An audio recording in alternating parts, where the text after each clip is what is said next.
ভোটের জন্য ঘাটাল মাস্টার প্ল্যানের শিলান্যাস কোনো কাজে গয়নি ঘাটালে।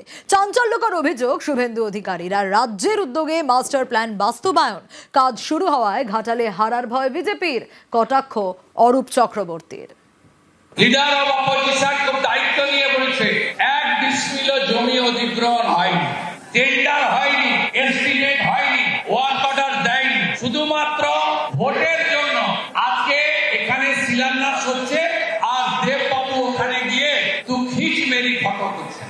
এটা একেবারে মিথ্যাচার, এর সঙ্গে বাস্তবতা নেই। ঘাটালবাসী 11-র ভোট, 14-র ভোট, 19-এর ভোট, 24-এর ভোট, 9-এর ভোট বারে বারে এই ঘাটাল মাস্টার প্ল্যানের স্বপ্ন নিয়ে দিয়েছে। প্রধানমন্ত্রীর ইরিগেশন স্কিমে আমরা 50 ভাগ টাকা কেন্দ্র, 50 ভাগ টাকা রাজ্য দিয়ে বিজেপি সরকার তৈরি 1 বছরের মধ্যে ঘাটাল মাস্টার প্ল্যান কার্যকর রূপায়ণ করার দায়িত্ব ভারতীয় জনতা পার্টি। ঘাটাল মাস্টার প্ল্যান এটা তো ঘটনা। স্বাধীনতার পরে আজকে দেশে প্রায় 78 বছর অতিক্রম হয়ে গিয়েছে।